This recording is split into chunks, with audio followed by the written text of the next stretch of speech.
Hola, muy buenas tardes. Mi nombre es César Astete Durán, soy el director de campañas de pesquerías de Oceana Chile. Les queremos agradecer a todas y a todos que puedan estar junto a nosotros hoy día. Hemos querido continuar con las actividades de conversatorio, pero pasando un poco de lo que hicimos hace un par de semanas de los efectos, ¿cierto?, de que estaba teniendo el COVID, fundamentalmente en la pesca artesanal. Pudimos conversar con gente desde Arica hasta la zona sur. Y hoy día queremos contarle también con dos personas que nos acompañan, que ya lo voy a presentar, cuál es la situación en Chile respecto a los bosques de algas. Hace ya una semana atrás, desde Oceana, hicimos algunas intervenciones públicas, fundamentalmente a través de las redes sociales y a través de comunicados de prensa, donde pusimos la alerta porque consideramos que es necesario poner atención en lo que está ocurriendo con los bosques de alga, primero desde la perspectiva de conocer cuáles son las algas en Chile y segundo, a través de conocer, poder proteger. Así que agradeciéndoles la compañía, voy a presentarle a quienes nos van a acompañar hoy para esta conversación. En primer lugar nos acompaña Fadi Atala, ella es bióloga marina de la Universidad Católica del Norte, es magíster también de la misma universidad y es doctora en ciencia de mención botánica de la Universidad de Sao Paulo en Brasil.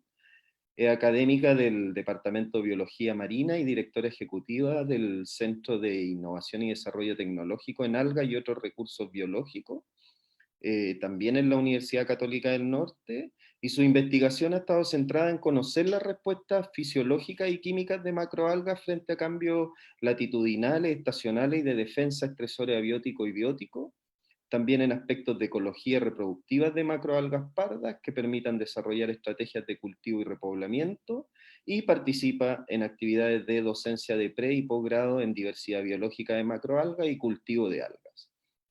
También nos acompaña Erasmo Macaya, quien es biólogo marino, magíster en ciencias del mar, también de la Universidad Católica del Norte, y doctor en biología marina en la Victoria University of Wellington de Nueva Zelanda. Es académico del Departamento de Oceanografía de la Universidad de Concepción. Actualmente es director del Laboratorio de Estudios Algales Algalab en la misma Universidad de Concepción, y sus líneas de investigación se enfocan al estudio de macroalgas marinas en aspectos como la ecología, diversidad y biología molecular.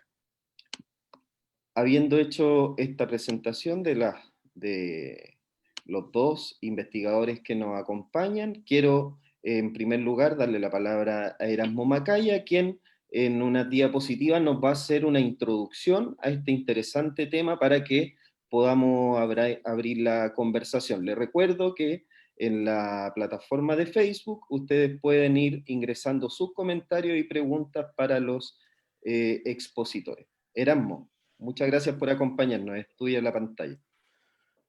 Hola César, hola Faya también, gracias por la invitación a los amigos de Oceana. Y sí, en realidad quisiera partir en primer lugar mencionando algunos aspectos quizás más bien básicos de las algas, de los bosques marinos en particular, pero voy a comenzar en realidad bien general, esto es rápido, no me voy a tomar mucho tiempo. Simplemente indicar que las algas pardas pertenecen a un grupo, a un filum que se denomina ocrófita, y dentro de los ocrófitas hay varios organismos muy diferentes, y las algas pardas en particular pertenecen a la clase Phaeophysia. Eh, y acá hay un gráfico abajo bien bonito de un trabajo que salió ahora este año sobre aspectos evolutivos de este grupo de algas pardas. Y acá yo en realidad destaqué dos grupos, que son las laminariales y las fucales, que son precisamente estas algas más grandes y que son aquellas que se utilizan mayormente en forma comercial. Eh, estos dos grupos de algas, las laminariales y las fucales, forman en conjunto lo que denominamos nosotros bosques de macroalgas, bosques de algas. En inglés la palabra es kelps, así que se denominan bosques de kelps. Pero en general se está tratando de usar la terminología de bosques marinos para hacer el símil con bosques terrestres, porque eso también yo creo que aumenta un poco la percepción de las personas. Al tú hablar de un bosque marino, eh, la persona tiende a asimilar también, y la mayoría conocen un bosque terrestre, así que es un poco para ayudar en ese sentido también a la conservación. Lo que ustedes ven acá en esta diapositiva, en esta fotografía, es la distribución de los bosques de algas a nivel global, con las diferentes especies o géneros. Eso no es importante. Lo relevante de esta figura, y acá hay que poner harta atención, es que los bosques marinos ocupan un cuarto de la superficie de los bordes costeros. Y todas esas líneas en diferentes colores que ustedes ven ahí son lugares donde están reportados algún género o algún grupo de alga en particular que forma bosque. Entonces, el 25% del borde costero a nivel global está cubierto por estos bosques marinos. Entonces, forman importantes estructuras que están en gran parte del mundo. Particularmente en Chile, ¿qué es lo que tenemos? Tenemos bastantes algas de estas que forman bosques. Son cerca de 100 algas cafés, algas pardas, de las cuales las más grandes son las que yo les estoy mostrando acá. Existen, y acá están los nombres científicos y los nombres comunes, y eso además los nombres comunes varían un poco. Lo que antes conocíamos como Lesonia nigrescens es lo que hoy día sabemos que son dos especies distintas, que en común se denominan güiro negro, pero una es Lesonia verteroana y la otra es Lesonia spicata, que tienen diferente distribución. Eso lo voy a mostrar más adelante en la siguiente diapositiva. Después tenemos el güiro palo, que es la Lesonia trabeculata, que es un alga, a diferencia del güiro negro, este es un alga que vive en el submareal, vive bajo el agua, así que usualmente no la podemos ver. Existen otros güiros que son lesonias también, el género Lesonia, que es la Lesonia frabicans y la Lesonia serlesiana, que son lesonias ubicadas en el extremo sur de Chile. Hay dos especies de Durbilea, la Durbilea incurvata, que es el famoso cochayuyo, el nombre, yo puse acá el nombre mapuche, que es coyof, y está la Durbilea antártica, que se distribuye exclusivamente en la zona sur del país. Y por último, el güiro, güiro macro, güiro palo, güiro pato, perdón, calabacillo, que es la Macrocystis pirífera. Todas esas algas forman bosques submarinos en nuestras costas, y ahí ustedes pueden ver la distribución. Esto de hecho se ve bastante confuso, muy colorido, y eso en realidad representa que toda nuestra costa tiene de alguna forma algunas de estas especies que forman eh, estos bosques marinos. Entonces, si ustedes se colocan en cualquier lugar de la costa de Chile, van a ver que hay diferentes especies que forman estos bosques.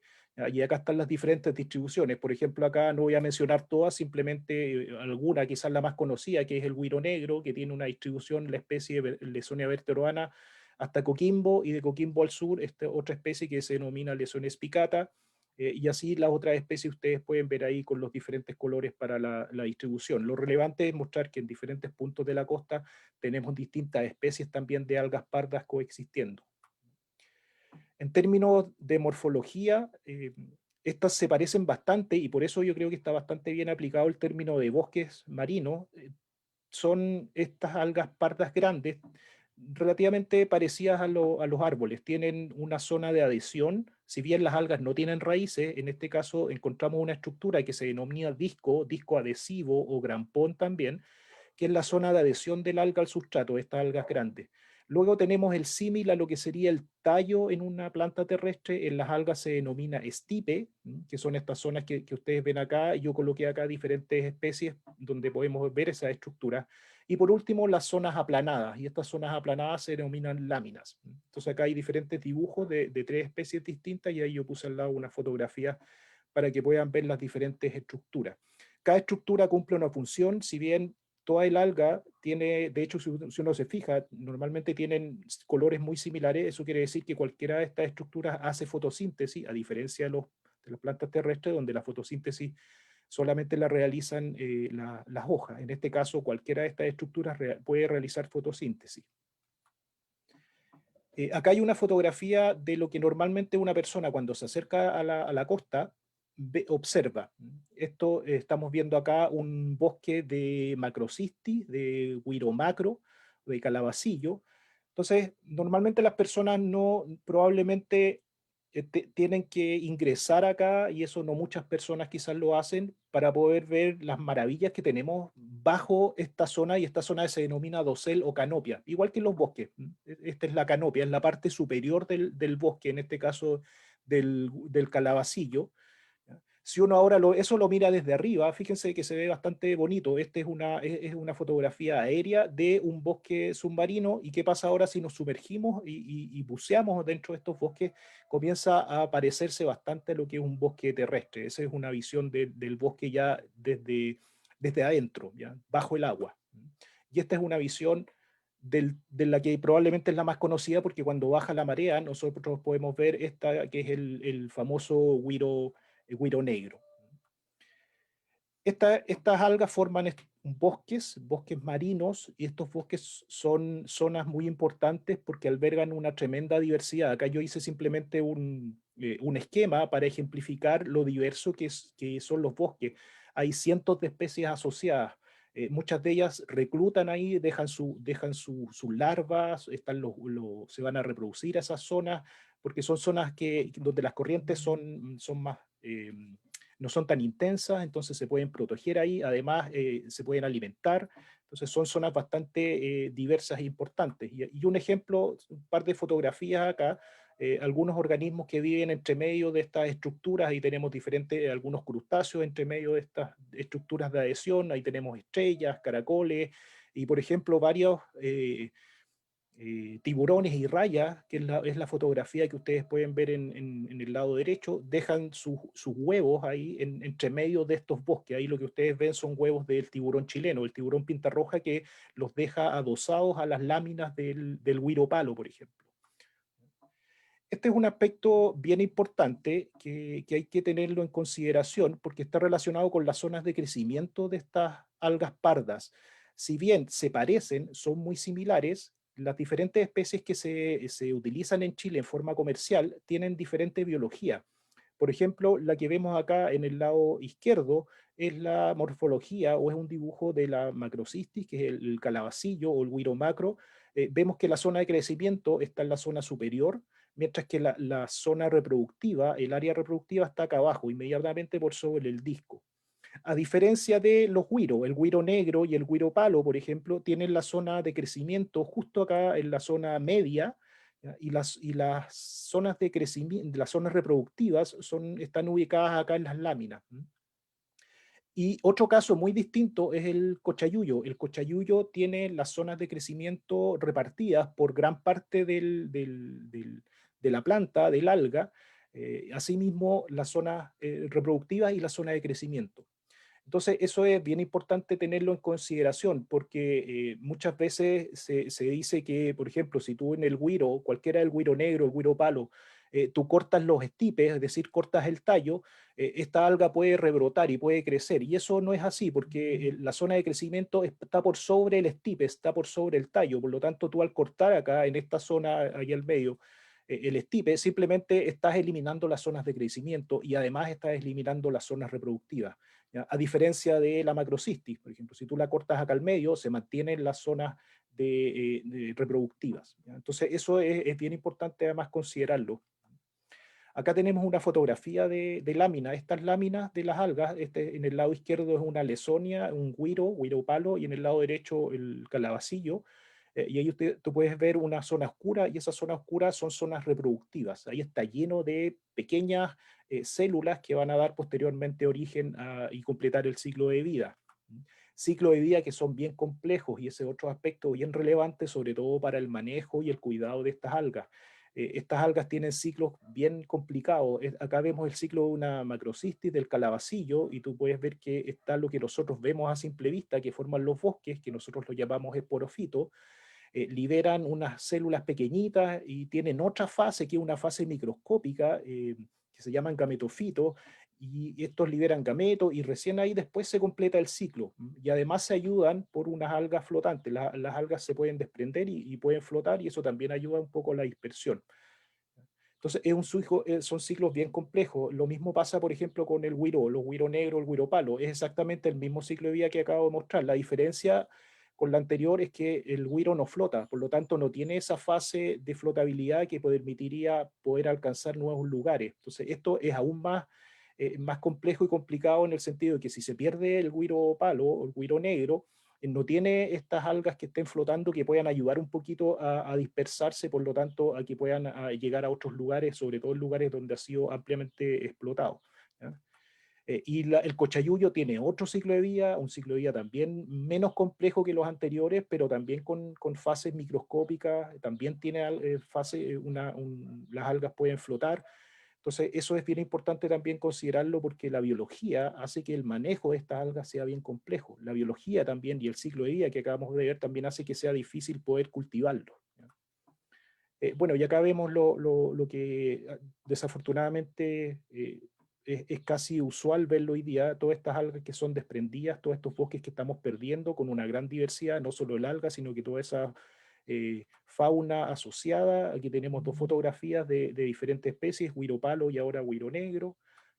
Entonces, lo que está pasando con esta sobreexplotación de las algas es que estamos pasando de estos bosques muy diversos a zonas con muy baja diversidad. Al eliminar las algas pardas, lo que sucede es que quedan básicamente solo un par de especies. Quedan unas algas que son unas algas costrosas, calcáreas, y los únicos que pueden estar ahí, que se pueden alimentar de esas algas, son los erizos. Entonces pasamos de ambientes muy diversos a ambientes de muy poca diversidad al remover estas algas pardas. Entonces eso también hay que considerarlo porque al remover las algas pardas estamos removiendo mucha de su fauna asociada y eso termina en lo que vemos acá. Pues esto se denominan fondos blanqueados, estos fondos donde solo hay un par de especies eh, y la diversidad es prácticamente nula. Así que eso en realidad quería mostrar al inicio como para explicar un poquito de qué eran las algas pardas y la biología y estos ciclos que son bien complejos. Muchas gracias, Erasmo.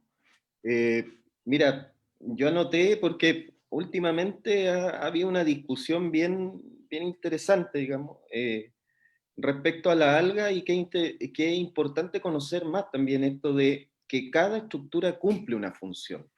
Y la alga en general, sean, digamos, los bosques, sean de manera individual, cumplen una función y eso hay que tratar de internalizarlo, digamos, no es de que esto esté ahí, digamos, azarosamente, sino que hay una función dentro del sistema ecológico que es compleja ciertamente, tú lo señalabas, muy compleja, de hecho, conversábamos antes de empezar este conversatorio de que eventualmente para poder entender esta complejidad hay que detenerse y obviamente estudiarlo como ustedes lo han hecho. Y esa es una cuestión que para nosotros como SEANA es importante que se comprenda más allá, digamos, de esta importancia comercial, que es la discusión habitual que se tiene respecto a cuánto se extrae, cómo se extrae, sino que hacer esta pausa y entender también cuál es la importancia de este tipo de ecosistema. Así que muchas gracias, Erasmo, por esta introducción. Quiero No, de sacarlo verdad. un poco de la parte más técnica y les dije que le iba a hacer una consulta más personal, porque en general cuando uno habla de pesquería y tiende a pasar, el mismo concepto nos lleva a hablar, ¿cierto?, de peces. En general la especie hidrobiológica asociada al vento, entendiéndose, digamos, como algunos mariscos, para decirlo, digamos, en términos comunes, o los mismos bosques de alga tienden a quedar de cierta manera relegados por distintos factores, ¿eh? Podríamos analizarlo cada uno de ellos, pero quiero preguntarle a Fadia en esa dirección, ¿cómo llegaste a trabajar en temas de algas, Fadia? Y si nos puedes contar un poco esa historia antes de entrar y profundizar lo que nos señalaba era. Gracias. Primero, gracias por la invitación, César, por la rápida clase de botánica marina que hizo Erasmo, bien condensado, de las laminariales y las fucales. ¿Cómo llegué a trabajar en las algas? Salté de camarones a loco, en un proyecto que tenía la universidad mientras era estudiante de biología marina, y tenía el profesor don Mario Edin, que trabajaba con algas y trabaja con algas. Estaba empezando un proyecto de cultivo de pelillo en estanques y necesitaba ayudantes. Entonces ahí me ofreció y empecé a trabajar mientras era estudiante realmente en proyectos de investigación. Y lo primero que hice fue aprender a extraer agar. Fue como la primera actividad y de ahí me quedé con ese olor característico de las algas y de este proceso químico. Y ahí fui avanzando, claro, de aspectos que tenían que ver con el cultivo, con la propagación. Para poder cultivar necesitamos entender el ciclo de vida, necesitamos entender cuáles son las condiciones, las mejores condiciones ambientales para producir las algas en la etapa de laboratorio. Hay algunas algas que tienen que pasar obligatoriamente por un estado de laboratorio, de un hatchery para poder producirla, y después todo lo que tenía que ver con la instalación en el mar. Entonces ahí me fui moviendo un poco y acercando a las algas pardas para entender cómo era su fenología reproductiva, es decir, cómo van cambiando sus ciclos biológicos a través del tiempo con estas estaciones, porque también, como bien mostró Erasmo en las imágenes, viven en estos ambientes que son bastante fluctuantes en cuanto a condiciones de radiación solar, de temperatura, y eso condiciona en qué periodo crece más, en qué periodo se reproduce más. Y ahí he ido derivando y como bien dijiste tú en la explicación de lo que hacemos, claro, uno como que ha avanzado en distintas áreas de la biología, de la ecofisiología, del repoblamiento también, de estrategias de repoblamiento, de cómo dar valor agregado a algas que no tienen valor agregado, y eso genera sacar un poco de presión de algas que sí tienen hoy en día un mercado bastante establecido. Entonces fue así, salté de un cultivo experimental de camarones loco y después llegué a las algas y de ahí no me moví, realmente no me he movido de las algas. Oye, Fadia, solamente para explicarle a quienes nos siguen, señalaste el agar. Si le puedes explicar a quienes no sepan a qué te refieres con esa palabra, que suena un poco rara, digamos, quienes no están familiarizados. Sí. Tiene relación con, antes de decir qué es lo que es el agar, tiene relación con la importancia económica que tienen las macroalgas a nivel mundial y no solo las pardas. En general, si uno mira el mercado de las macroalgas a nivel mundial, el principal destino de lo que hoy en día se produce de macroalgas a través de la acuicultura y en donde dominan los países en el Asia, es la alimentación humana. Eso va directamente a la alimentación humana y ahí tú consumes las algas frescas, secas, deshidratadas, en polvo, y hay distintas preparaciones. Y otro uso que es bastante importante y que es el uso que se le dan a nuestras algas pardas es la extracción de coloides o ficocoloides que conocemos. Y los ficocoloides son azúcares polisacáridos grandes en el tamaño de cuántas unidades se repiten y que están en la pared celular de estos organismos y que ayudan a que vivan en estos ambientes que mostraba Erasmo, que son altamente expuestos, porque los hace ser flexibles, responde mucho mejor a las condiciones de la salinidad. Por ejemplo, no hay que olvidar que viven en un ambiente que es altamente salino, que hay cambios en las condiciones iónicas. Entonces, claro, nosotros aprovechamos estos compuestos. El agar es un ficocoloide que viene de algas rojas, del grupo de donde está el pelillo, Agarophytum. El año pasado se llamaba Gracilaria, ahora estamos en Agarophytum, lo que conocemos como chasca, que es Gelidium, y tienen una aplicación en el mercado bastante específico, ¿no? Es una de las principales aplicaciones, sobre todo del agar que tiene buena calidad, es bacteriológico, es biotecnología, para allá se está yendo el agar. Entonces ese producto que se saca de las algas viene de algas rojas, y nosotros somos uno de los principales productores de agar a nivel mundial con abasteciéndonos de la producción de pelillo. Es como para otro tema, el de las algas rojas es otro tema, de producción de pelillo a través de cultivo y de áreas de manejo. Y en el caso de las algas pardas, ¿por qué se explotan las algas pardas de nuestras costas? Porque entran al mercado del alginato y de las sales de alginato, del ácido algínico, que es otro mundo de fitocoloide y que tiene otras aplicaciones y un sinnúmero de aplicaciones. En el fondo, yo cuando hago clases siempre hago comentarios, uno se levanta con las algas y se acuesta con las algas sin saberlo. En el fondo están en todos los productos del diario vivir, algunos extractos de alga, en productos industriales, en la industria de la papelería, en la fílmica. Es como largo.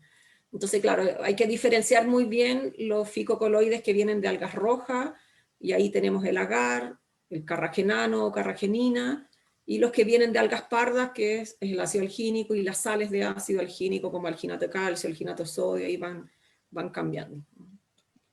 Muchas gracias, Fadia. Súper interesante. Yo les quiero recomendar a quienes nos están siguiendo que en YouTube yo busqué una presentación que hizo Fadia, una clase, le estaba comentando delante. Y es larga. Sí, que es larga, pero si uno se toma el tiempo, efectivamente es súper pedagógica respecto a, porque tú señalas, hace una aproximación metodológica, a mi juicio, muy interesante, que es esta visión ecológica, pero además hace la visión económica, hace la visión social, entonces es un recorrido bastante interesante, y ahí yo solo tomé algunos datos para que a quienes nos sigan los puedan conocer. Por ejemplo, para que nos hagamos una idea, en el mundo digamos, la comercialización de algas, 30 millones de toneladas. Eso, digamos, es el volumen total. Y de eso, la misma Fadia señalaba ayer, el 95% proviene de acuicultura. Y solo, digamos, y Chile se encontraba ahí en el ranking que tú señalabas, el lugar número 15 de los productores de alga a nivel acuícola. Es interesante tener estos datos porque es un poco la tendencia que se está siguiendo en el mundo y que nosotros en general todavía seguimos haciendo una explotación mayoritariamente de praderas naturales. Otro dato, por ejemplo, para que lo tengamos, lo señalábamos en una columna que publicamos hace unos días atrás, de que las algas en términos de exportación ya pasaron a muchos recursos emblemáticos, digamos, hasta las merluzas comunes hoy día tienen un valor comercial menor al valor comercial de la alga, y el principal país, digamos, de destino de la exportación que realiza Chile es China, y el principal productor de alga a nivel de acuicultura también es China, digamos, y otros países asiáticos, por cierto. Y es muy interesante, así que a los que quieran interiorizarse mucho más, los invito, YouTube, Fadia Tala, en una clase que es extensa, pero que es muy, muy pedagógica. Erasmo, en tu caso, cuéntanos también cómo llegaste a trabajar al sector de las algas. Sí, bueno, yo también estudié en Coquimbo, así que ahí estuve en ese lugar que tiene varias características particulares, donde los laboratorios, las aulas están ahí mismo casi tocando la herradura en el mar. Entonces, el acercamiento con la diversidad marina es desde un primer momento. Y a diferencia de Fadia, yo no trabajé con otros organismos, yo siempre trabajé con algas, nunca las he engañado. Entonces, siempre he estado trabajando en diferentes ámbitos con las algas. Y también, al igual que Fadia, no partí cuando estaba ahí en la carrera en los primeros años. Hice un par de consultas con algunos profesores en ese momento para ver si podía trabajar en sus laboratorios, porque me interesaba comenzar ya un poco a adentrarme en lo que era el trabajo más a fondo en la carrera. Y afortunadamente tuve una muy buena respuesta y acogida en el laboratorio de botánica, el laboratorio de botánica marina. Ahí tuve una buena recepción por parte de los profesores, el profesor Maquiavelo, el profesor Edding, la profesora Erika Funk, y aproveché ahí de comenzar a primero ayudar a los tesistas en ese momento, todos quienes estaban ya terminando sus trabajos de titulación, Yo ayudaba ahí con algunas cosas muy básicas además, limpiando frascos, en fin, haciendo uno que otro, ayudando con los experimentos. Y posteriormente ahí fui ya haciendo las ayudantías respectivas de los cursos de botánica y posteriormente ya comencé a hacer mi tesis para titularme en ese momento biólogo marino. Trabajé con acuicultura en ese momento, con cultivo de chicoria en esa ocasión. Y después seguí estudiando y mi visión siempre fue usar o utilizar las algas como modelo de estudio, pero no irme siempre en una misma área, sino que comenzar a diversificar un poco las áreas. Entonces, el pregrado, la biología marina la hice en cultivo, después el magíster, que también lo hice en Coquimbo, lo hice en ecología, en interacción, y ahí quizás sí trabajé en algún momento con otros organismos, porque lo utilicé muchos crustáceos, pulguitas de mar, para hacer experimentos. Hice muchos experimentos de interacciones, de herbivoría y defensas químicas en las algas. Y posteriormente para el doctorado ya me dediqué un poco más a la biología molecular, a hacer estudios genéticos, entonces fui siempre ampliando el espectro de estudio en diferentes áreas, pero siempre con las algas. ¿Y por qué? Porque, bueno, como te comentaba, tuve una buena recepción en el laboratorio, pero además yo creo que son organismos fascinantes, o sea, con todas las cualidades que además mencionó Fadia, hay una diversidad tremenda. Chile tiene además una larga costa, tenemos islas oceánicas y la diversidad es bien entretenida y nos falta mucho por descubrir. Yo creo que conocemos la mitad realmente de las algas que tenemos. Y cada vez que comenzamos a estudiar un grupo de algas aparecen nuevas especies, aparecen nuevos nombres, desafortunadamente para algunos, porque en la medida que tú más lo estudias te comienzas a dar cuenta que en realidad no es una especie, sino que son varias, o a veces varias especies en una sola. Y eso igual es, bueno, quizás es un dolor de cabeza para muchas otras personas, pero para uno que las estudia, en realidad es extremadamente entretenido. Oye, Erasmo, bueno, al igual como invitamos a seguir esta conversación que tuvo Fadia, Erasmo estuvo con nosotros hace un tiempo cuando estuvimos haciendo los primeros eventos, cuando estábamos todos tratando de seguir comunicando, ¿cierto?, en medio de la pandemia, las cosas que estábamos haciendo y poder seguir conversando de las temáticas que nos interesan. Y también los invito al canal de YouTube, por ejemplo, de Oceana, está esa conversación muy interesante, yo delante la reflotaba, y te quería preguntar en esa dirección, tú señalabas en esa conversación que hay identificado un cierto número de algas en la costa chilena. De hecho, hay un gran trabajo que nosotros también difundimos el otro día a través de Ladera Sur, la guía fotográfica de algas marinas, donde ustedes hacen un registro, digamos, de distintos tipos de algas, verdes, rojas, etcétera, etcétera. Entonces, si nos pudieras contar más o menos desde tu experiencia, cuántos son el número de algas que se lleva más o menos identificado, porque como tú también decías, existe una brecha, entonces si nos puedes contar un poco de eso. Sí. Em, algas y además, bueno, hay que dividirlo en las diferentes zonas de nuestro país. En Chile continental, si vamos de Arica a Magallanes, aproximadamente el número de algas, de macroalgas además, que son las que nosotros trabajamos con Fadia, son las algas grandes, están las algas microscópicas, que es otro mundo y muy entretenido, pero que por lo menos nosotros no lo estudiamos. Pero macroalgas en Chile continental hay cerca de 450 aproximadamente. Dentro de ese número hay muchas más algas rojas, porque a nivel global las algas rojas tienen más especies. Eh, las algas pardas son aproximadamente 100, pero ahí tú le tienes que sumar las algas que tenemos en islas oceánicas. Las algas, por ejemplo, en Rapa Nui existen cerca de 100, y ese número ha variado, 120, 130. Carolina, que fue una estudiante que de hecho hizo el pregrado en Coquimbo, después hizo el magíster acá en Concepción. Carolina Sandoval estudió las algas de Rapa Nui y ahí nos pegamos un salto de 120 hasta 150 y fracción, porque se encontraron varias especies que no se conocían que estaban ahí y algunas potencialmente nuevas.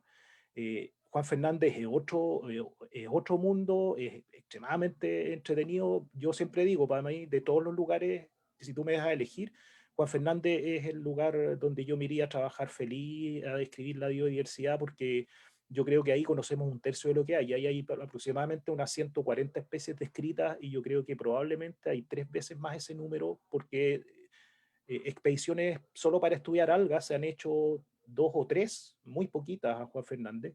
Eh, Así que no sabemos, no conocemos mucho esa zona. ¿Para qué decir las otras islas? Las de Venturá, en fin, Sala y Gómez, no, ahí hay algunas islas que en las cuales, si tú preguntas, no se sabe cuántas algas hay. No tenemos idea, porque no, si bien se han hecho expediciones, pero todavía no va un algólogo, una algóloga a esos lugares para poder registrar efectivamente qué número tenemos. De hecho, a propósito de bosque, en Rapa Nui, en Juan Fernández también hay bosque, no en Juan Fernández, en las desventuradas, en las otras islas, hay otros géneros. Allá tú tienes Eisenia, por ejemplo, que es otra alga parda muy similar a la Lesonia. En Rapa Nui tú tienes Sargassum. Entonces son otros grupos bien interesantes y también forman bosque. Y la Antártica es también otro mundo, algas muy adaptadas a condiciones extremas, aproximadamente también cerca de 150 especies, y también hay otras algas que forman bosques, que es otro grupo, que es muy distinto, que yo ni siquiera lo mencioné, que son las desmarestiales, que son algas que muchas de ellas tienen ácido bien complejo ahí, ácido sulfúrico incluso, algunos géneros y algunas especies que están sobre todo en Chile continental. Entonces, si tú sumas aproximadamente ese número, entre todos esos lugares, da cerca de 800 aproximadamente, pero yo creo que es bajo todavía.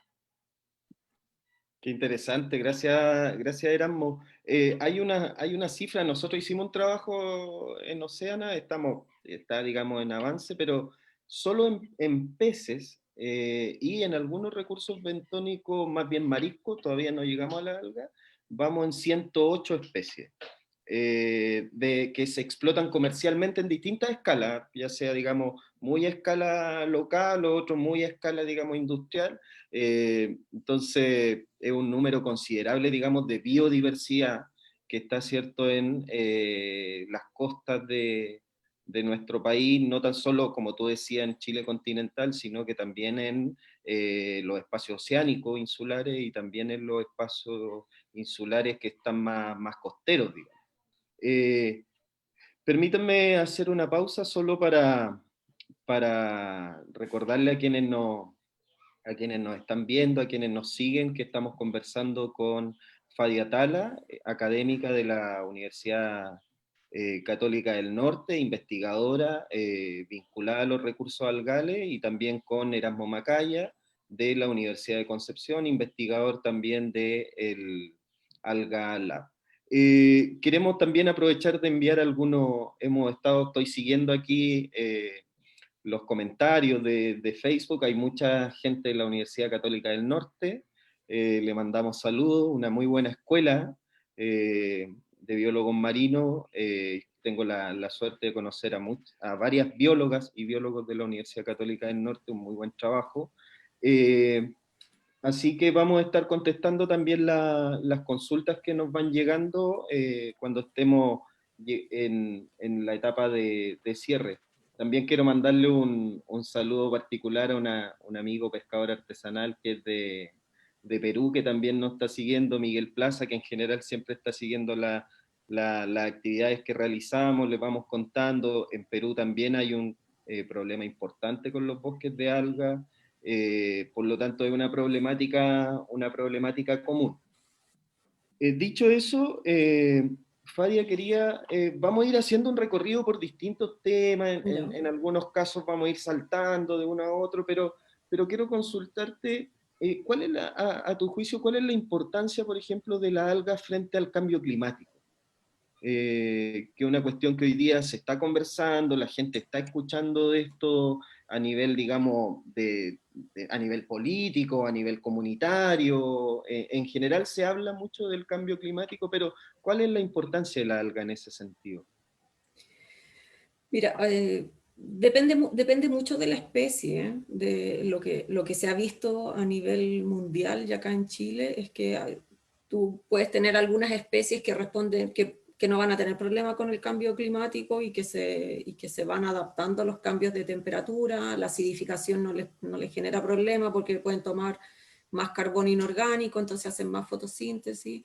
Hay otras algas que son más sensibles, sí, sobre todo las que son calcáreas. Y hay otras que son totalmente indiferentes. Entonces, claro, tienes eso, es lo que se describe si tú miras la literatura, lo que se ha descrito. Un grupo de algas que se ven favorecidas, otras que se ven disminuidas o afectadas y algunas que son totalmente independientes. Eso es a nivel de la especie y de individuo. Lo que sí se está viendo es que cuando hay algunos eventos, por ejemplo, como las olas de calor, que en corto periodo de tiempo tú tienes alzas de temperatura, eso genera una situación de estrés y lo que hace es que desprende la biomasa de las algas. Y no solo las grandes algas pardas, son las que más se ven porque son mucho más notorios verlas también en la playa. Pero en general a distintas algas, otras algas que viven bajo estos grandes dosel también sufren. Y lo que se ha estado investigando también es que Erasmo lo mostró los ciclos de vida de las algas, son bien entretenidos, pero son bien complejos y las fases microscópicas están adaptadas a ciertas condiciones ambientales y las fases macroscópicas, que es lo que vemos nosotros, están adaptadas a otras condiciones. Entonces también se ve que en distintos niveles o estados del ciclo de vida de las algas, el efecto del cambio climático puede ser distinto. Y en general cuando uno piensa así como que de cambio climático, lo primero que se viene en la mente es los alzas de temperatura, entonces cómo responden a las temperaturas. Y la acidificación, mira, las algas ahí no le hacen mucho asco a la acidificación porque contribuye a que hay más carbono que puedan tomar para la fotosíntesis. Y lo que se está viendo hoy en día también es que como las algas a través de la fotosíntesis entregan oxígeno, gracias a las algas tenemos esta atmósfera oxigenada y son las responsables de la evolución biológica en la Tierra, sirven como un sistema de buffer para estos periodos de anoxias que hay, es decir, de baja de oxígeno en la columna de agua. Entonces ayudan a los animales porque les entregan oxígeno.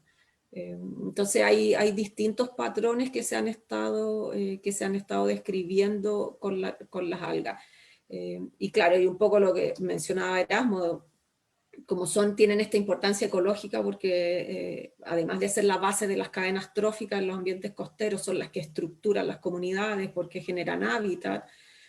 Cuando se ven afectadas por el cambio climático o por alguna actividad o por algún evento, al desprenderse es como que se rompe la casa, ¿no? Entonces tú pierdes todo un sistema y tiene un impacto tipo cascada a otros organismos que también están ahí. Y se van generando estas áreas que son un poco más desprovistas de algas, que a veces algunas que son de menor tamaño también las aprovechan, las fases que estaban ahí microscópicas, les llegó más luz, pueden crecer, entonces como que no hay un patrón así bastante claro. Entonces son como los cambios que hemos estado mirando que tienen las algas. Y lo otro, como en el caso de Chile, creo que hay que recordar muy bien que, y Erasmo me puede corregir, pero por lo menos el 30% de nuestra diversidad algal es de aguas frías, ¿no? Que tiene una distribución que es más bien subantártica, templada, fría. Entonces cuando tenemos estas olas de calor, cuando viene el Niño, por ejemplo, y sube la temperatura, las algas se ven afectadas y tenemos una poca diversidad, por lo menos en el Chile continental, de algas que son más bien tropicales y que resistan estas altas temperaturas. Entonces también depende de cuál es el origen biogeográfico de las especies que conforman nuestra flora marina, por decirlo de alguna manera. Muchas gracias, Fadia. Oye, quiero llevarlo ahora a hablar de lo que señalábamos el otro día, algo ya lo hemos ido nombrando, el barreteo. Mucha gente no está vinculada con estos conceptos, digamos, con este vocabulario, pero estamos conversando de esto porque, como estábamos recién comentando, por ejemplo, Fadia lo decía, los bosques de algas son estructuradores de hábitat. Erasmo también lo decía, cada hábitat cumple una función, cada componente de ese hábitat cumple una función, cada organismo, sea digamos de gran tamaño, sea de pequeño tamaño, cumplen una función. Y en ese sentido, desde Oceana hemos visto con preocupación en el último tiempo, por ejemplo, cuando uno mira solo la prensa, el Servicio Nacional de Pesca y Acuicultura lleva ya hace un tiempo dando noticias muy preocupantes respecto a la incautación de extracción ilegal de alga, fundamentalmente en la zona norte, estamos hablando de los güiros, ¿cierto?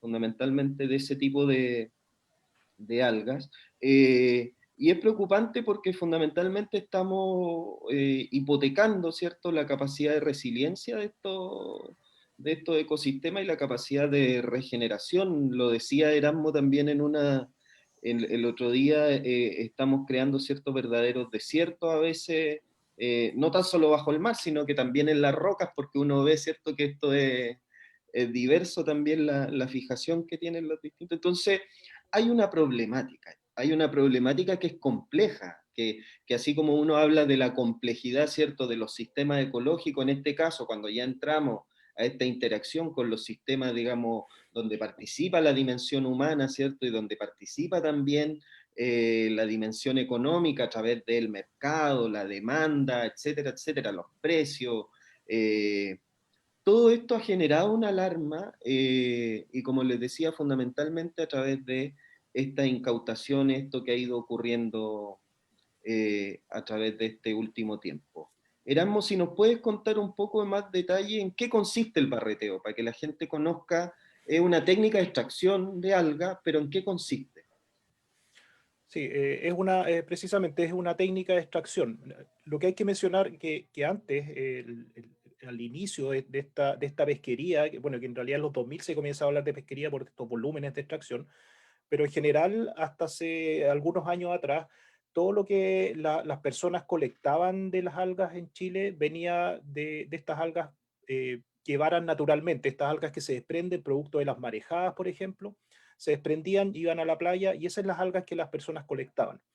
Entonces, en la medida que hubo mayor, comienza a haber más presión, más demanda del mercado, más demanda por alginatos, comienza a explotarse los bosques y particularmente los güiros, güiro palo, güiro negro, y para ello se utiliza esta técnica del barreteo, que consiste simplemente en utilizar una barreta o un chuzo con el cual tú golpeas la zona del disco, esta zona de adhesión, y de esa forma el alga se desprende completamente. Entonces, yo lo mencionaba el otro día, tú estás machacando ahí tanto el disco, pero la roca también, y eso hace que el alga se desprenda y eso es lo que se obtiene finalmente. Entonces, ahora, no es que sea una técnica nociva porque en general, de hecho, en términos del manejo de los bosques de algas, el término del manejo de las algas pardas, se recomienda, de hecho, la extracción completa del organismo. O sea, hay que sacarla y hay que sacarla de alguna forma y la barreta puede ser una de ellas. El problema es que los niveles de extracción que están realizando hoy en día, eso es lo preocupante y eso es lo alarmante. O sea, el barreteo per se no es malo, porque si tú remueves en baja cantidad, vas rotando los sitios, dejas cierto número de algas en el lugar, el eliminar solo una o muy poquita permite incluso que lleguen juveniles, que recluten más individuos, pero el barreteo a los niveles que lo estamos viendo hoy día, que es dramático. O sea, de hecho ahí estaba viendo un poco, antes de entrar acá a la conversa, bajé los últimos datos de la estadística de Cernapesca, y por ejemplo en los últimos 10 años, si tú sumas güiro palo, güiro negro y güiro canutillo o calabacillo, en los últimos 10 años hemos extraído 3 millones de toneladas. O sea, tú mencionabas hace poco los millones de toneladas que eran a nivel global. Nosotros en los últimos 10 años hemos sacado 3 millones de toneladas, 3.000 millones de kilos de algas pardas y solo tres especies. Y fundamentalmente de estas tres especies, el foco es el güiro negro, porque además es de las tres especies es el que está más fácil de acceder. Es el que cuando baja la marea quedan las rocas ahí descubiertas y está el que era descubierto el güiro negro y es el que la gente va y utilizando esta técnica del barreteo, que es nefasta no porque en realidad se remueve el alga completa, es nefasta por los niveles de extracción que se está dando hoy en día. Si ese es el problema. Si el manejo de las algas, un buen manejo implica el remover una alga completa. El problema es que el niveles de extracción son demasiados, es mucha la cantidad de alga que se está removiendo hoy en día. Y eso va a redundar en desiertos marinos. Yo lo mostré en esta diapositiva, muchas especies de importancia comercial viven en los bosques marinos. Entonces, no solamente estamos agotando los bosques, estamos agotando a futuro muchas otras especies, crustáceos, moluscos, también de importancia comercial. Y ahí radica el problema fundamental también. Muchas gracias. ¿Puedo complementar? Disculpa. Esto, lo mismo te iba a decir que dale Sí. nomás, Fabián. No, es que como bien explica Erasmo, en el caso de Lesonia, el remover el individuo completo es una estrategia realmente. Si el tema es cómo lo haces. La investigación en los años 80 generaron planes de manejo y las recomendaciones con respecto a Lesonia. Cuántas algas por metro cuadrado tú deberías sacar, esto del efecto látigo que generan las mismas algas para poder alejar a los herbívoros. Claro, y lo que estamos viendo hoy en día, sobre todo en las áreas de libre acceso, y eso también hay que diferenciar muy bien, que el manejo que se está haciendo de las algas pardas en las áreas de manejo por asociaciones de pescadores que están todos los años entregando también sus informes y su seguimiento, a ellos les va bien con su manejo, porque además explotan otros recursos. Y lo que estamos viendo del exceso de barreteo son en estas áreas de libre acceso, que son de libre acceso, pero además son de difícil acceso para quien tiene que fiscalizar, y cuando tú fiscalizas, las algas ya las sacaron del sustrato, no las puedes devolver nuevamente al mar. Como dato, yo participé en un proyecto en los años 80, cuando era muy chica, estaba estudiando en la universidad, y nos recorrimos toda la tercera región, evaluando el estado de las poblaciones de algas pardas y cómo se hacía la extracción. Y como bien menciona Erasmo, por el colapso de otras pesquerías, lo que nosotros empezamos a ver que cambiamos un sistema pesquero de colección y recolección a uno de extracción. Entonces lo que hemos visto en estos últimos años es un cambio en el arte de pesca también asociado a las algas pardas. En el fondo, quien remueve Lesonia trabeculata es un pescador que tiene un bote, que tiene juca, y que antiguamente lo usaba para sacar loco, para sacar peces, y como hoy en día ya no tiene esos recursos, entonces lo está sacando con las algas. Y yo tengo recuerdo en ese proyecto que los algueros y los recolectores eran los que estaban como en la escala social más baja dentro de la pesca, y para los pescadores mirar al alguero y pensar que ellos iban a sacar en algún momento alga era así como que no podía ser. Entonces yo creo que en esta sobreexplotación o gran presión que estamos viendo en las algas es porque hemos tenido un cambio en la actividad extractiva, que se está usando un arte de pesca que no era para las algas, que es un bote, un juca, con estos recursos, y principalmente con Lesonia trabeculata. Y otro dato, porque como bien lo mencionaste, yo aquí en esta estructura, en estos sistemas son bastante complejos, porque al final hay un mercado de por medio, y estos ficocoloides, los alginatos que se sacan de las algas pardas y que se sacan de las algas de Chile, porque se habla que son los mejores, que son más viscosos, más resistentes. A medida que aumenta la población humana, en el fondo hay más demanda por alimentos y por productos que tienen en su formulación y en su preparación un porcentaje de todas estas sustancias que ayudan a estabilizar, emulsionar. Entonces, a nivel mundial, de todas estas toneladas que nosotros hemos hablado, pero a nivel mundial se producen 100.000 toneladas de ficocoloides. Eso es lo que se produce y que va a las distintas industrias.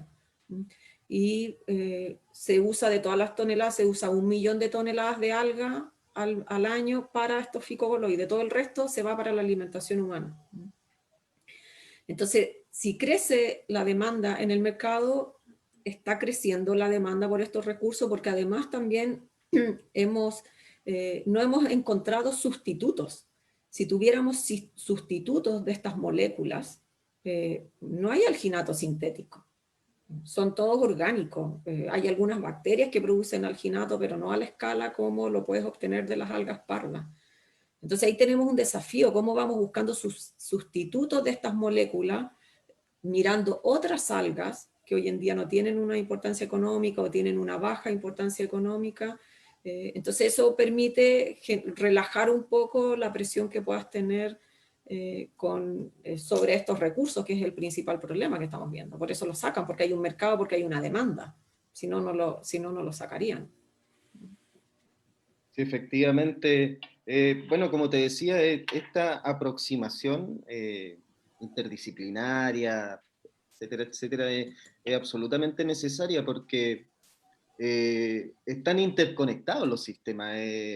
La extracción de algas no es, digamos, que haya tenido un aumento exponencial porque a alguien se le ocurrió, sino que efectivamente hay una demanda de esto, hay incentivos económicos de por medio. A pesar de que los precios, cuando uno le pregunta a los mismos recolectores y pescadores, son bastante bajos, pero en los volúmenes, por eso concentran mucho volumen para poder, digamos, ir generando mayores valores monetarios. Y es importante también fijar el problema, Sí. porque el otro día, te doy al tiro la palabra, Sí. Fabi, el otro día se generó una discusión respecto al barreteo. Y efectivamente lo que hay que ser súper responsable en señalar es que hay zonas que son fundamentalmente áreas de manejo o plan de manejo que tienen, digamos, un instrumento de gestión, puede tener brechas, lo que uno quiera, pero hay un instrumento de gestión. Hay en algunas áreas donde está permitido el barreteo, ¿ah? Con ciertas condiciones, algo señalaba Erasmo, distancia entre plantas, etcétera, etcétera. Hay una serie de condiciones. ¿Qué es lo que nosotros, por ejemplo, hemos planteado desde Oceana? Es no más barreteo en áreas libres. ¿Por qué? Porque la complejidad, por ejemplo, de fiscalización, solo por poner un punto, en materia de área libre, el Cernapesca no tiene, digamos, la posibilidad de realizar esa fiscalización por mucho de que quiera hacerlo, digamos. Nosotros, ustedes dos participaron en un taller que hicimos en algún momento en Santiago. Después ese mismo taller lo hicimos con colegas funcionarios del Servicio Nacional de Pesca, fundamentalmente de las regiones de Antofagasta, Atacama y Coquimbo, y nos señalaban esta complejidad de que muchas veces puede existir, ¿cierto?, la estrategia, los perfiles de riesgo que ellos trabajan, etcétera, etcétera, pero hay una cuestión asociada, digamos, a cobertura y a la complejidad también de la extensión. Fadia, dale nomás, algo quería agregar.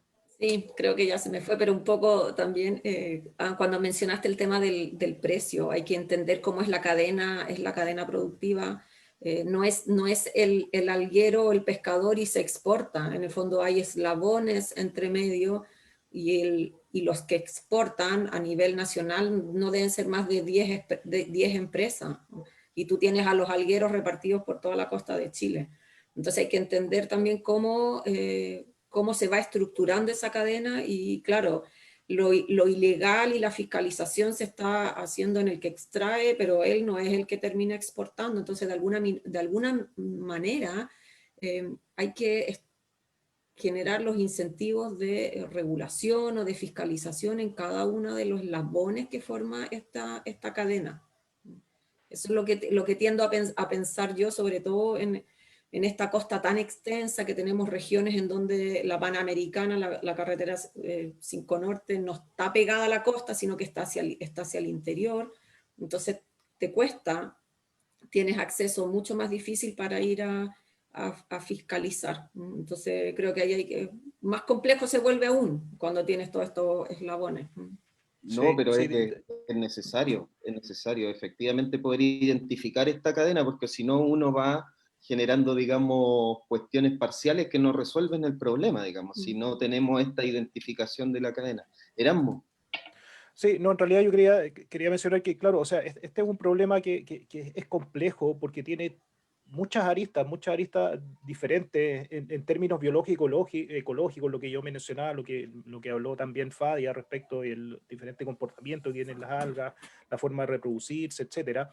Pero también, por otro lado, toda la parte social, o sea, las personas ahí están sacando el alga, bueno, porque probablemente, y eso también se está demostrado y está publicado por ahí varios trabajos, o sea, los colapsos en otras pesquerías, los colapsos incluso con el precio cuando hay colapsos en la minería, el precio del cobre, en fin, influye en que personas que no tienen trabajo desembocan y se van a la extracción de algas, porque es un alga, y particularmente la del güiro negro, en la cual tú no necesitas especialización. O sea, es muy fácil sacarla, o sea, basta con ir y removerla.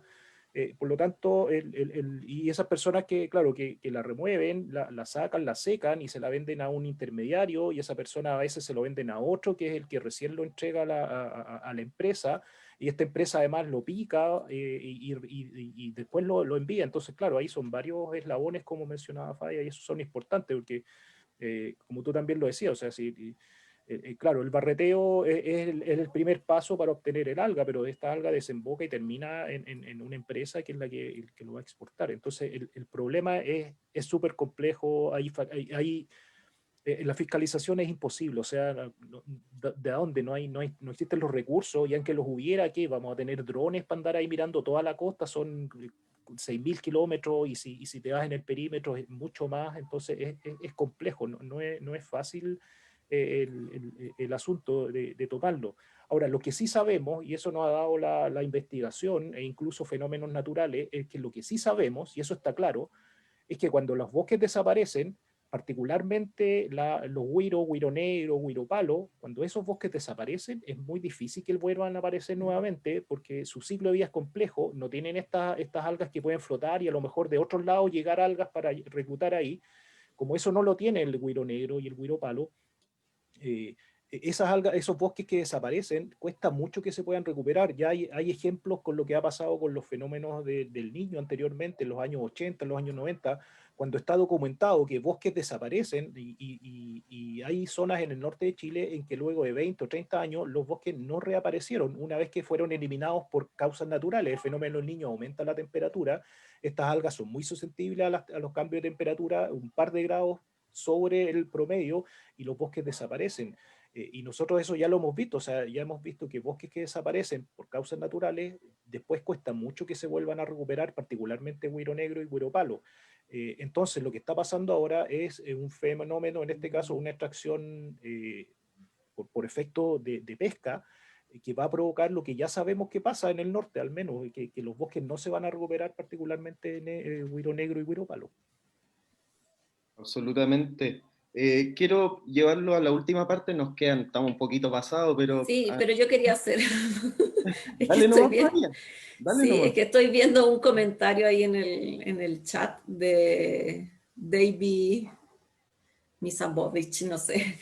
Hace comentarios sobre el manejo de otras pesquerías de alga. Claro, él comenta en Noruega. Nosotros el otro día en una actividad, en una clase, invitamos a Raúl Ugarte, él es chileno y trabaja hace mucho tiempo en Canadá con la explotación de Ascophyllum, y trabaja en una empresa privada. Y realmente es la empresa privada, y hacen con Ascophyllum, que es otra alga parda, hacen estimulantes agrícolas, tienen mercados como bien específicos, y se están metiendo ahora también en la alimentación animal. Entonces, ahí la regulación está en la empresa que está haciendo el negocio, que es acá como que uno debería ponerlo en los exportadores.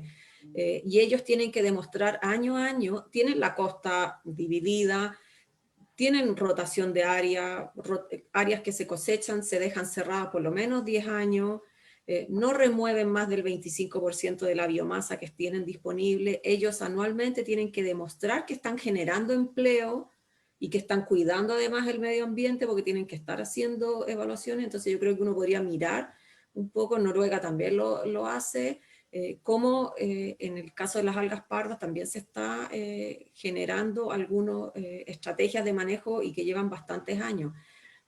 Mira, aquí también yo me fui a meter y vi los planes de manejo, los comités de manejo que tienen las regiones, que son público-privados, y que, claro, ahí está, recién acaban de sacar una resolución que se detiene, se suspende temporalmente la veda de güiro palo en el extremo norte del país, pero tenemos veda de güiro palo octubre, noviembre y diciembre aquí en Atacama. Pero también después tú vas viendo las otras regulaciones que pone, y dice, cada bote puede sacar 2.000 toneladas al día. Entonces dice, 2.000 toneladas al día, y si está los 365 días del año, porque no, es una cantidad impresionante. Entonces, claro, yo creo que ahí hay que, lo que es los planes de manejo que se están aplicando por regiones, claro, ahí es el lugar donde se tienen que poner todas estas restricciones.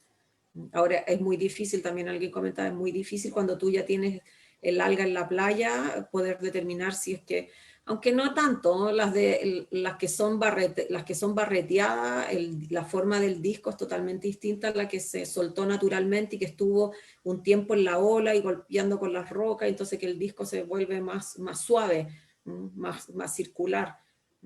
Uno las puede identificar, pero ya están fuera del sustrato, en el fondo no las vas a devolver nuevamente. Ese es como que llegaste tarde, ya claro, detectaste que eran ilegal, pero de hecho yo me empecé a cuestionar por esta conversa y dije, bueno, ¿y qué hacen con todos esos decomisos de algas ilegales?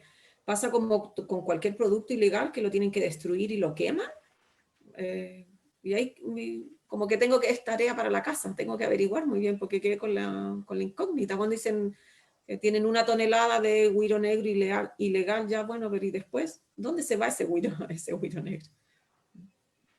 Eso quería complementar ahí Sí, un no, poco el comentario. te agradezco, Fadia, porque de hecho le agradezco la ayuda, porque es complejo ir viendo también todos los comentarios que van pasando. Sí. Les pedimos disculpas si alguno se nos pasa. He visto, hay mucha interacción de la gente que está viendo, poniendo comentarios, consultas, algunas interrogantes, pero antes de vamos a responder algunas consultas, quiero preguntarle, en esa misma dirección que tú señalabas recién, Fadia, a juicio de ustedes, de lo que ustedes han conocido en materia de ciencia, investigación, de manejo, desde la perspectiva que ustedes quieran, ¿cuáles pueden ser las oportunidades para trabajar en este sector hoy día, digamos, considerando el estado actual que tenemos? Desde la perspectiva que ustedes quieran, como les digo, puede ser desde la ciencia, desde el manejo, ustedes vean, pero ¿qué se puede hacer? Erasmo.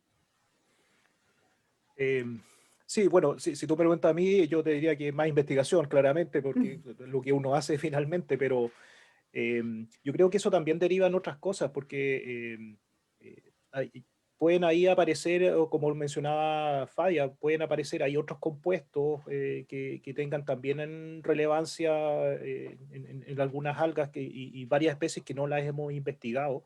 Entonces, para ir quizás descomprimiendo un poco esa extracción que se hace solo en algunas y particularmente en unas, y en realidad el 60-70% de la extracción hoy día en términos de biomasa es de güiro negro. Entonces, ahí hay yo creo que varias oportunidades por ejemplo, tratar de también dar un poco de vuelta a los porcentajes, tratar de llegar a los porcentajes que tienen otros países en términos de la extracción. O sea, en países asiáticos el 90 o 95% de las algas pardas u otras algas que se extraen pero a partir de cultivo, no se extraen de poblaciones naturales. En Chile al revés, nosotros el 95% lo sacamos de poblaciones naturales y un 5% muy poquito se cultiva. Entonces quizás ir enfocando también un poco en ese aspecto, ir desarrollando, y hay experiencias ahí, en la Católica del Norte están realizando estudios no solamente en las algas pardas y algas rojas, la chicoria, por ejemplo, la ulva, en fin, hay varios otras especies en las cuales se están desarrollando investigación sobre cultivo ya existe, o sea, ya sabemos, ya conocemos los ciclos de vida, ya sabemos cómo hay varios artículos ahí publicados hace rato de cuáles son los diferentes pasos para poder cultivar todas estas algas que te hemos estado hablando y que se están perdiendo producto de la extracción principalmente ilegal. Ya sabemos cómo cultivarlas, conocemos las condiciones con las cuales hay que hacerlo. Eso ahora, pero eso lo conocemos a nivel de laboratorio, hay que comenzar a hacerlo ahora a nivel masivo, o sea, no es lo mismo cultivar 1 litro en matraces de 1 litro y tenerlo eso en una cuerda en 2-3 metros y plantas pequeñitas a comenzar a producir varias hectáreas, varios cientos de metros de cuerda con estas algas inoculadas. Entonces, eso yo creo que hay que ir apuntando ahí también a desarrollar cultivo integrando también a las comunidades. Y ese es el problema, que como estas algas tienen ciclos tan complejos, el cultivo también es complejo y necesitas cáchere y necesitas de condiciones con agua muy limpiecita, con ciertos caldos de cultivo para que estas fases microscópicas se puedan desarrollar, para que puedan liberar los gametos. Entonces hay unas fases que requiere, son muy específicas. Entonces probablemente ahí hay que ver la forma de cómo realizar esa fase y quizás ir y tener ciertos centros que puedan suplir pequeñas algas que puedan irse a las cuerdas y ahí trabajar con las comunidades locales para que puedan llevar estas cuerdas. En fin, hay que ir apuntando a todo ese proceso que se está realizando. Ya hay, particularmente en Coquimbo, se están haciendo algunas cosas bien interesantes por ese lado. Sí, Gracias, sí. Fabia, en tu caso. Claro, igual lo mismo que era seguir investigando. Como a él le gusta cambiarnos los nombres de las especies, yo creo que el primer desafío que tenemos es que estamos explotando dos recursos, que son el güiro negro, pero que hoy en día sabemos que son dos especies distintas y que tienen una distribución geográfica distinta, la estamos explotando de la misma manera. Y si son dos especies distintas es porque tienen alguna característica de su historia de vida o de su ciclo de vida que es distinta, y entonces hay que mirar si que realmente es correcto o no explotarlo de la misma manera, porque lo más probable es que no estén reproductivas en la misma época, que no tengan el mismo potencial reproductivo, que no tengan la misma tasa de crecimiento, ¿no? Entonces yo creo que por ahí hay una oportunidad. Y lo otro, un poco lo que dice Erasmo, en Chile hay distintos grupos de investigadores a lo largo de Chile que han desarrollado tecnología para el cultivo de algas, tanto pardas como rojas. Se han desarrollado proyectos enfocados para el cultivo productivo, es decir, que yo voy a cultivar, voy a cosechar y voy a vender esa biomasa, pero también cultivo para repoblamiento, es decir, tú tienes que producir las plántulas y estimular después la recuperación de las poblaciones a través de estrategias de repoblamiento.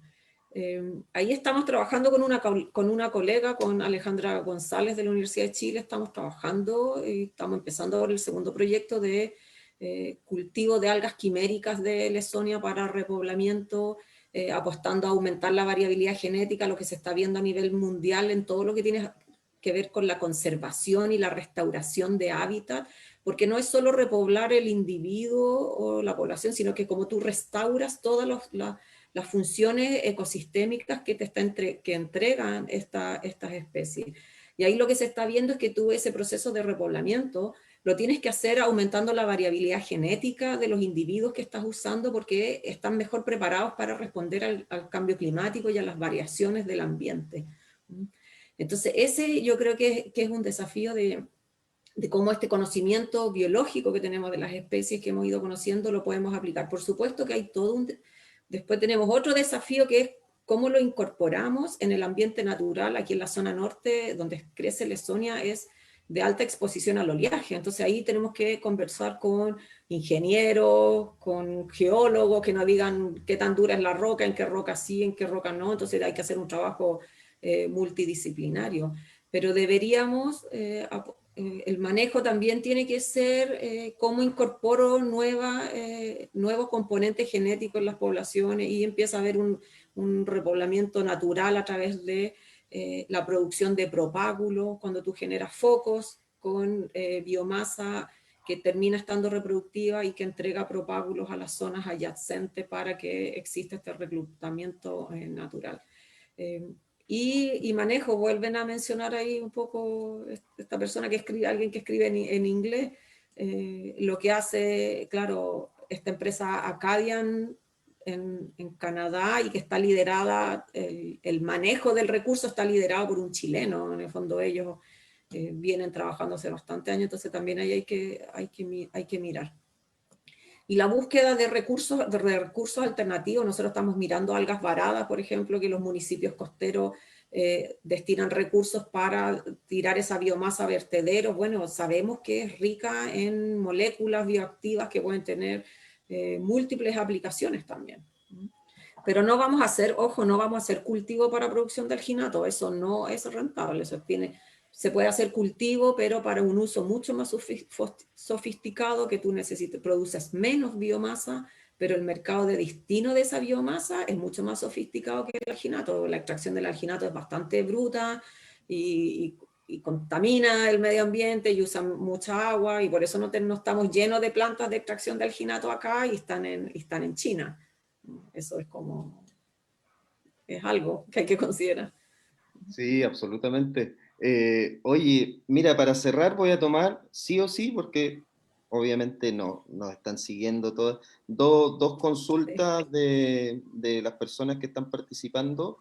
Hay una consulta que la han hecho mucho en la misma dirección que tú estabas conversando, Fadia, si existe alguna especie que se haya escalado el cultivo, sí, en Chile. Sí, porque hablábamos al inicio, ¿cierto?, de que tenemos una matriz en general de, por decirlo así, de producción que está enfocada en la recolección de algas de praderas naturales, ya sea a través del barreteo, la recolección, digamos, las playas, digamos.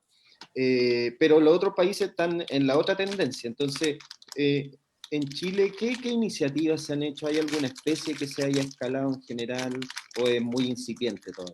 No, pero mira, en No. Chile la única macroalga que se cultiva a nivel comercial es pelillo, para la industria del agar. Eso es lo único que se cultiva a nivel comercial.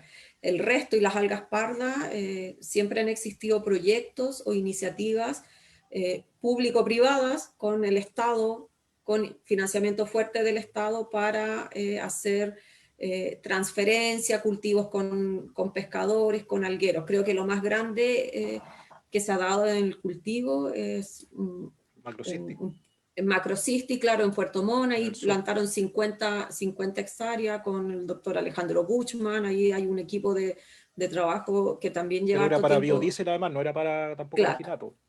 Y tenía otra aplicación.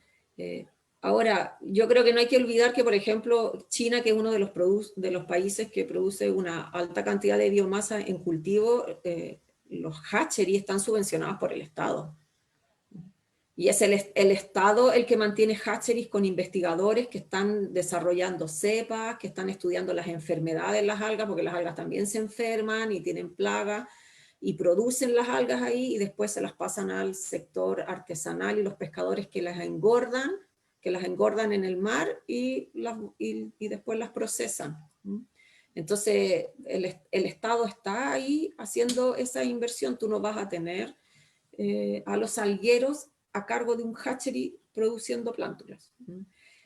La tecnología está, yo creo, yo soy de la idea de que cuando los negocios funcionan siempre hay un inversionista dispuesto a invertir en el negocio. Entonces yo creo que todavía los inversionistas no han visto qué pueden hacer con esa biomasa que quieren que se cosecha. Siguen viendo que es para alginato y para alginato no es. La industria de los fertilizantes agrícolas y de los inmunoestimulantes y los extractos de alga para el sector agrícola tiene una tasa, se ha estimado que tiene una tasa de crecimiento del 8% anual, es decir, cada año se necesita un 8% más de extractos de alga para el sector agrícola. Entonces hay otros mercados que son mucho más sofisticados y vuelvo a insistir, necesitas menos biomasa. Cuando estás buscando hormonas, por ejemplo, no necesitas que la planta llegue a adulta, tienes que cosecharla cuando es un juvenil y tiene todas sus hormonas ahí en una alta concentración. Entonces, yo creo que en el fondo las condiciones están. Lamentablemente lo hemos evaluado siempre de la mano con el Estado, y cuando el Estado sale, los pescadores se van a sacar pescado, jibia, y se van a hacer otras cosas. Entonces no hay que yo sepa, aquí no hay, en Chile no hay ningún cultivo comercial de algas pardas.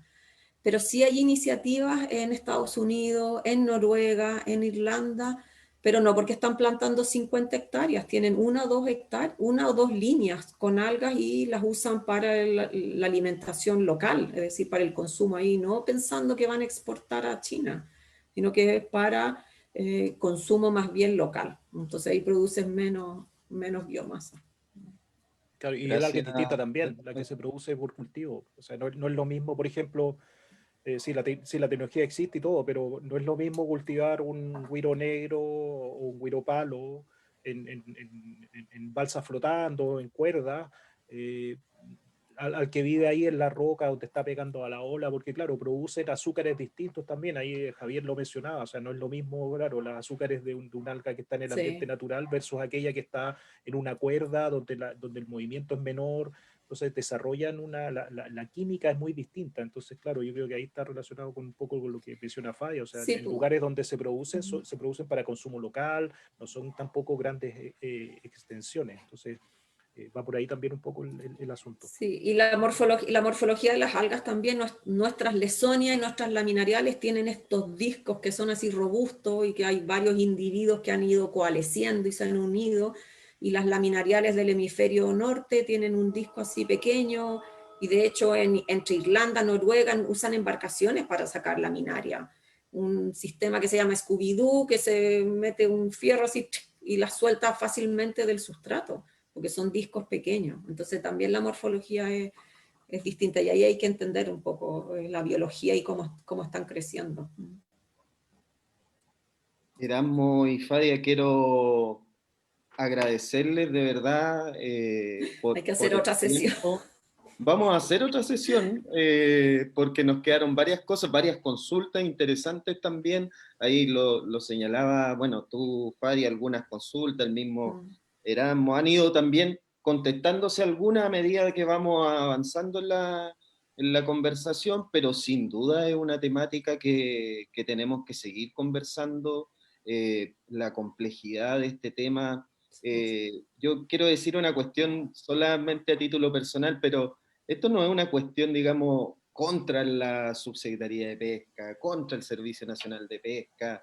Yo conozco particularmente el trabajo que hace, por ejemplo, en la Subsecretaría de Pesca Nicole Maturana, que le toca estar encargado de estas materias, y es un trabajo complejo.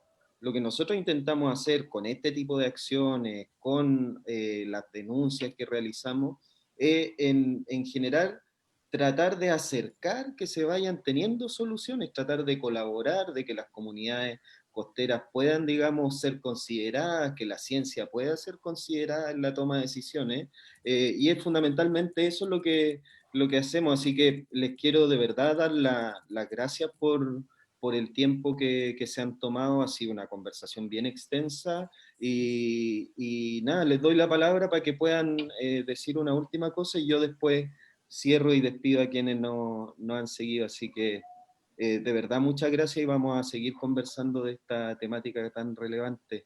Erasmo, algo que nos quieras decir al cierre. Bueno, agradecer, César, la invitación de ustedes de Oceana, ahí están, y qué bueno que estén sí, llevando este tema de los bosques marinos, bosques azules, para que todos y todas podamos conocer estos ambientes que son extremadamente importantes, pero que desafortunadamente, bueno, como pasa quizás con el tema marítimo en Chile en general, es muy desconocido. Entonces, agradecer también la invitación a este conversatorio y agradecer el hecho que este tema se esté tocando y se esté visibilizando. Y también agradecer, bueno, al FAD y a todos los colegas, ahí hay varios colegas que estaban comentando que trabajan en IFOP, que trabajan en su pesca y que hacen todo su mayor y mejor esfuerzo para poder colaborar finalmente en que toda esta pesquería, esperemos, pueda llegar a buen puerto. Se ve complicado por los niveles altísimos de extracción, pero yo creo que bueno, como mencionaba Faya, existe esa investigación en algas pardas, se ha hecho bastante. En Chile, de hecho, tiene mucha investigación y de buena calidad en términos de cultivo, de ecología, en fin. Pero eso hay que comenzar también a aprovecharlo y hacer trabajos en conjunto con diferentes actores de la sociedad para poder abordar el tema integralmente. Muchas gracias, Erasmo. Fadia, por favor. Sí, sí, estaba leyendo, sigo leyendo ahí parte del chat. No, gracias por la invitación, por la oportunidad. Con Erasmo nos conocemos hace tiempo y hemos tenido proyectos en conjunto ahí con las algas flotantes y otras cosas. Veo varios colegas también de la UCN, así que la UCN está bien representada a lo largo de todo Chile y en instancia tanto público como privada. No agradecer que me parece buena esta instancia porque ponemos, como bien menciona Erasmo, ponemos temas que a veces los trabajamos muy de la academia y hay que hacerlos un poco más visibles, hay que entender cómo funcionan estos recursos y también entender que, y lo volvemos a repetir, que es un sistema bastante complejo, es social, es económico, es biológico, pero se necesita la voluntad de ir avanzando en distintas aristas y caminos para poder ir solucionándolo y poder no solo cuidar nuestros recursos, sino que poder lograr tener una explotación que realmente sea sostenible en el tiempo. Hay familias que dependen de la explotación de estos recursos. Entonces ahí hay que hacer como un trabajo, yo creo que tenemos que hacer un gran trabajo de difusión también entre los actores que están más cerca de los recursos y contarles y informarles cómo funciona, porque al final se van a ver afectados ellos mismos si los recursos colapsan. Claro, a mí como investigadora y que en mis tiempos jóvenes buceé ahí entre medio de Lesonia trabeculata y es un mundo hermoso. Claro, cuando uno ve pasar un camión así con algas que sabe que han estado creciendo más de 10 años, y lo que siento es que son los mismos pescadores los que van a ver afectada su vida y yo creo que eso no lo han dimensionado por esta presión que hay del mercado. Entonces yo creo que aquí también hay que optar a la diversificación. En el fondo uno tiene que repartir su esfuerzo en varias actividades y eso tienes que hacerlo en el tiempo también. Entonces permite sacar presión sobre recursos y no solo sobre las algas, sino que sobre otras especies que también están aquí en nuestro borde costero. Así que no, muchas gracias. Y después yo creo que hay que hacer, el mundo de las algas rojas es otro mundo. Claro, está más cargado hacia el sur, pero también hay que mirarlo. Sí, absolutamente. De verdad, muchas gracias. Ahora los despido, eran muy fallas y ciertamente vamos a seguir en contacto. De verdad, muchas gracias. Gracias a Y ustedes. y a ustedes que nos han seguido durante esta transmisión, que ha sido extensa, pero bastante interesante, les queremos dar las gracias. Queremos señalarles que como Oceana vamos a seguir poniendo, digamos, en la esfera pública, en la discusión de los ciudadanos y las ciudadanas, este tipo de temáticas, porque es necesario comenzar a discutir, como yo siempre he dicho, algunos se enojan, pero las especies hidrobiológicas no son patrimonio de quienes las explotan, son un patrimonio común y bajo esa lógica tenemos que interesarnos, conocer, comprender. Así que desde Oceana Chile vamos a seguir generando este tipo de instancias. También vamos a seguir empujando de que el barreteo en las áreas libres se prohíba, que se mejoren los aspectos de comercialización y que podamos, como decía Fadia también, identificar esta cadena completa, porque necesitamos identificar también cuáles son las brechas en todas las partes de la cadena. Así que, nada, solamente agradecerle y vamos a estar nuevamente en contacto. Mi nombre es César Astete Durán, soy el coordinador y encargado de las campañas de pesquería de Oceana Chile y esto fue Oceana en Vivo. Muchas gracias, que estén muy bien. Chao, Chao, chao. gracias. Chao, gracias.